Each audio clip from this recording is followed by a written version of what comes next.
Let's talk today what you can be doing to put yourself in a better financial situation if you're considering leaving your 9 to 5 to pursue your dreams.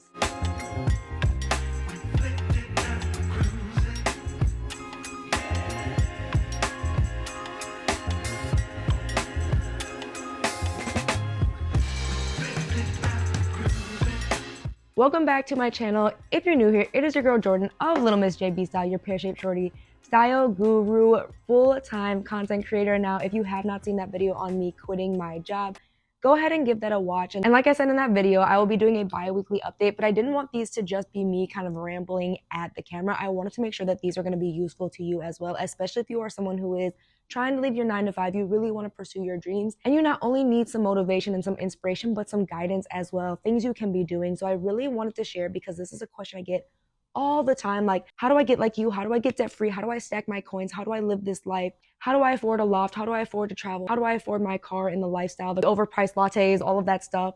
So I am answering that today, talking you through the mindset shifts that I had to make, the actionable things that you can start doing now, and just some things to consider as you're deciding when might be the right time to take that jump and bet on yourself, because I want you to succeed. I want to help you pursue your dreams as well. You know that's what I'm about here. Usually it's through style, but I know that these are conversations that you want to have as well. So let's go ahead and just have them. First, I want to clarify, I am not somebody that came into wealth. It's not like, oh my God, a rich relative died and left me all this money, or my family is really well off and they are like financial guru powerhouses. Watching my dad run his own business and now work for a company and turn it into a multi-million-dollar business. That information has definitely helped me. Having a old white man as my grandfather, and I love him by the way, also has helped me. But my background isn't from people who manage their money well. And it's not like I went to school to become a financial bro, one of the gurus, one of the investing gods. I'm a regular, degular girl, born in Illinois, raised in Wisconsin, educated at Purdue, moved out to the D for my first big girl job. I share that because I don't want you to feel like this isn't attainable for you, okay? You do not have to be someone who has done all that to put yourself in a position to be financially free, to be debt free, and to accumulate wealth and put yourself in a position to chase your dreams and live that soft life if that's the goal for yourself. I'm coming to you as a regular person who took some time at the end of college and the beginning years of my career to shift my mindset, put some things in place, stay disciplined in order to achieve my goals and to afford the life that I'm currently living now. I share that because if I can do it, baby girl, baby boy, boo boo, whoever you are watching, it's something that you can do too.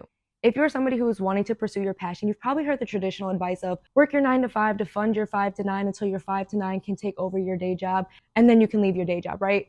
But the thing is this really doesn't account for a lot of things. And one of the things that I realized as someone who was doing both for 8 years, that leads to a lot of burnout. And that is a lifestyle not a lot of people can maintain. And the other thing I'm realizing is now that I don't have to focus on my 9 to 5, I have so much more time to grow my 5 to 9, and it has grown exponentially since I've been able to dedicate 100% of my thought process to it. So that's really why I wanted to share the importance of getting yourself in a good financial situation to leave your 9 to 5, even if your 5 to 9 is not in a position to take over the income of your 9 to 5, because having that extra mental capacity to truly 100% focus on your business will make all the difference. So the first thing to getting yourself in a financially free position is working on your mindset. And I'm not going to hammer like discipline and things like that. Here's what I've noticed are like the 3 things that really have made the biggest difference. And the first is adjusting my thought process to that of abundance, to that of these opportunities exist for me now.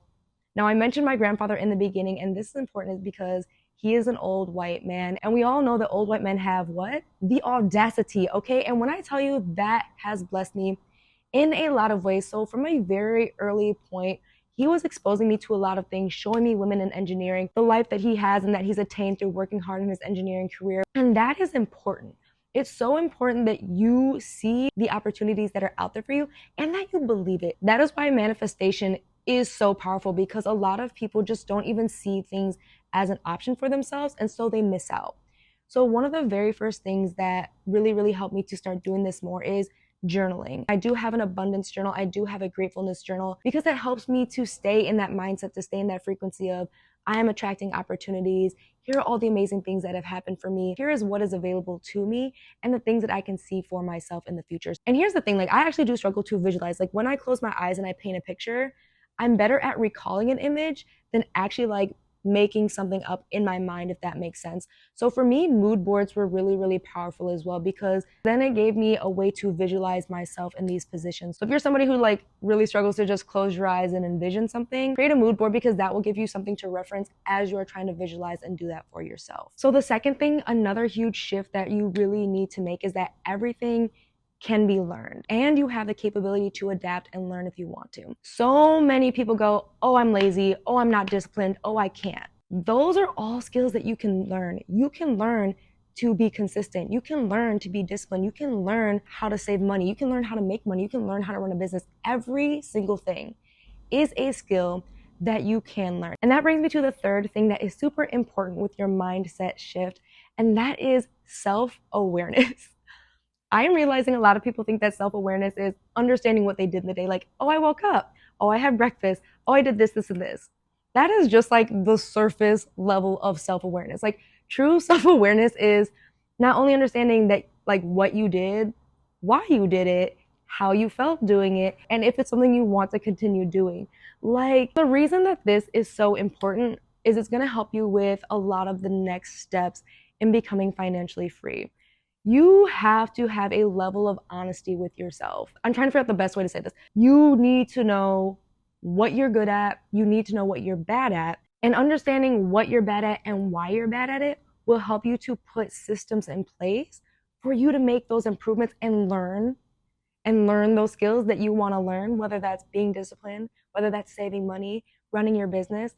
You have to understand how you function, what will cause you to fall off of track, and what you can do to keep you on track. So that is why self-awareness is so important. And that's like the last thing, right? So you need to be able to see yourself doing something, understand that you can learn to do those things, and understanding yourself so that you can set yourself up for success, to find ways that you best learn and keep yourself on track, right? Somebody decided I'm taking too much time filming and wanted attention. Bless you, that was your big sneeze. Such a big sneeze. And the reason I talk about mindset first is because we've all heard about the people who win the jackpot, the millionaires and billionaires who lose all their money and go bankrupt, right?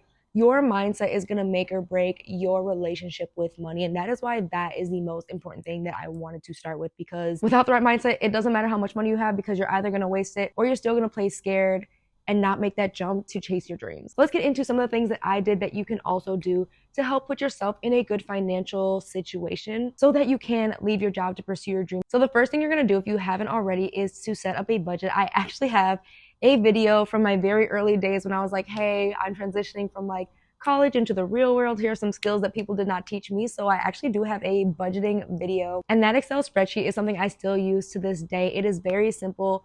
And I think it's very important to use that versus just like an app on your phone, because there is nothing more humbling than you typing in like, I spent how much on this and how much on that and why. And this goes back to self-awareness. Actually writing it all out, seeing what you're spending money on, is just going to make you more aware of like what's important, what isn't. So many people truly don't realize like, oh my God, I'm actually spending a lot more money on this than I thought I was, and I really don't need to be spending that kind of money on that. And the reason that setting up a budget is important is because the first thing that I learned to do, and was a very essential skill, especially when COVID rolled around and our company dropped our pay by 30% for like a year, was learning to live below my means. Learning to live below your means basically just means if you make $2,000, you know how to live off of $1,500, right? It just means knowing how not to use all the money that you have available to you. And this is important because the goal is to save money, right? You need to have money in your savings account or to put into your business or to invest in something so that you have access to money to leave your job. If you're somebody who's living at your means or beyond your means, this is a very important skill that you need to learn now. And it's not just important for saving money. It also is important for when you do make that jump into your business, especially if your business is not at a place to replace the income you were making at your day job. You're going to be able to navigate that so much smoother, understanding how to live below your means, where you can cut back on while it's still being reasonable. And I know that this step is hard for many reasons, because one, not everybody has a job that gives you a lot of disposable income. And I'm going to talk about that a little bit later. But understanding where all of your money is going and understanding what areas you might be able to cut back on is going to be essential. So the second thing is getting out of debt. I have been debt-free since 2016. And when I tell you, that has been a game changer, because the amount of money that I know people are spending on their credit card debt, on their car loan, on student loan debt, that's a lot of money coming out of your pocket each month. That could be money that you're saving. And so it's so important to figure out how to make a plan to get debt free. I actually have a whole video on how I paid off my student loan debt. And I remember being so excited, and literally the week I paid off my student loan debt, somebody rear-ended my car and it got totaled, and I had to buy a car, and I went back into debt for another $20,000 for my new car. But I paid that off in less than a year because of the skills that I learned living below my means and paying off my student loan debts. So watch that video on how I became debt free, because there's a lot of tips and tricks in there to really maximize your payments, to make sure that you're paying less on the interest and more on the actual amount that you owe, and just how to set that plan up to be debt free, because that is going to give you a level of financial freedom that not a lot of people have. It is so important to, at the very least, get rid of personal debt. Now, for your business, that's different because there's so many different tax breaks and things like that. But for your personal life, get out of debt, babe. Make your plan to get out of debt. Because once you're out of debt, you can move into step 3, improving your credit score. And that is so important. A lot of the tips and tricks that I talk about in how I paid off my student loan debt came in handy with actually building my credit, making 2 payments a month, only having 1 credit card that I didn't really use often, making sure all my payments were on time, put me in a really great place in terms of my credit score. Now, I don't love the credit score system. I totally don't love the philosophy you need to be in debt to blah, blah, blah, right?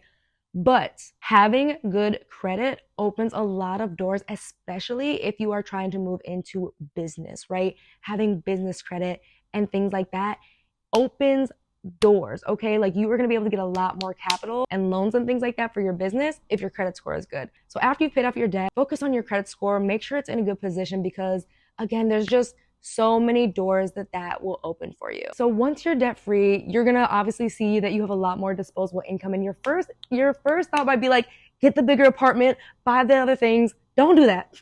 Don't do that. What I challenge you to do, even if it's for 6 months, is take all that extra money and just dump it into a savings account, a high yield account, or use this as an opportunity to start investing. But I don't want to limit you, because I totally understand that leaving money in the savings account, while it used to work for my parents' generation and my grandparents' generation, we are understanding how inflation is screwing us up, and putting your money in just a basic savings account really just isn't enough anymore. So step 4 is observing your different options and putting money away until you have a chunk of change that you feel comfortable enough dipping out of your day job, okay? And there are so many different ways that you can invest, okay? And again, I'm not like an investment guru, so I'm not gonna sit here and be like, do this, do this, do this. But the best advice that I actually got from one of my friends who works in tech and she does really well for herself, if you are interested in investing, like in terms of stocks, bonds, things like that, invest in what you know. When she gave me that gem, that changed the game, because I know a lot about sustainability thanks to my job, and I know a lot about clothes in the fashion industry because of all the work that I do as an influencer. So when I started to look at investing in that way, instead of like trying to figure out who all these big companies were and who all was up and coming, but looking at the people in my industry that I understood that are doing well, it made investing so much easier. There are tons of good books. I will link to some below that talk about the basics of investing, how to look at the different portfolios and things like that. Don't think that stocks and bonds and things like that are your only way to invest. You can invest in real estate. You can look into angel investing. I suggest spending literally an hour a day for like a week or two, just looking at the different options that are out there for what you would feel most comfortable investing your money in. Because as we know, money that is invested generally tends to make more money on itself faster than if you leave money in a savings account. Not that you cannot leave money in a savings account. I have money in a savings account, but I do also have a 401k. I do also have a Roth. I do also invest through Betterment, through Stash, and Robinhood as well. And I am looking into real estate investments, deciding if I do want to purchase a place that I would rent out, or find some companies that I believe in, some startups or something like that I would want to invest in on the ground floor that would compound over time. I know I'm throwing a lot at you, so please stop and rewatch any part that you need to rewatch until it makes sense. So that is what I've been doing, honestly, since day one, to put myself in a position where I was going to be comfortable walking away from my job. Obviously, if you watch my vlog on leaving my job, you see that my job sweetened the pot exponentially, but I have been in a position that if I wanted to leave, or if I did lose my job, I was going to be okay for a while, regardless of the payout that they were giving me if I wanted to pursue content creation full time. And that's what I want to stress to you, because you deserve to chase your dreams. You deserve to go after what you want to go after. And I want to make sure that you have the tools to feel confident to go after it. And again, as somebody who is a regular girl, like, I cannot stress how much of a regular girl I am. Like, if you saw me in high school, if you saw me in college, like, I was regular, but I learned how to improve my style. I learned how to manage my money so that I could live the life that I'm living now and pursue this content creation dream. So I'm really curious what your biggest takeaway from this video was. What is another topic that you want to hear me talk more on? Is it my mindset shift? Because obviously I've shifted a lot more than just those couple of things to get where I am now in a bunch of other areas of my life. Is there something you feel like I missed in terms of the financial side, like a question that you just really had that you want me to answer? Let me know in the comments below, because again, I really want this not just to be like, hey, I left my job. here's how I'm feeling. You know, I really want this to be helpful for you. And I know that the financial side is the biggest thing that people are scared of. You don't want to leave without a safety net because you're going to be going into the unknown, especially doing influencing. You're not sure if you're going to be having a regular paycheck. You're trying to figure out how you can put yourself in a position where it's like, I'll be good for a while before I'm comfortable making that jump, because I know that that's the scariest thing that keeps a lot of people at jobs that they don't like, is that stability, is that consistency, right? So I want to put you in that position so it's like you don't have to rely on that job. And baby girl, you can always get another job if the money run out. You know what I mean? Thank you so much for watching all the way through. I'm very excited because coming up is my cruise content. Yeah, so stay tuned. Packing for my cruise, the actual cruise itself, of course, all the outfits I wore on the cruise. If you have any burning cruise questions, also leave those in the comments, and I will see you in a couple of days. Bye.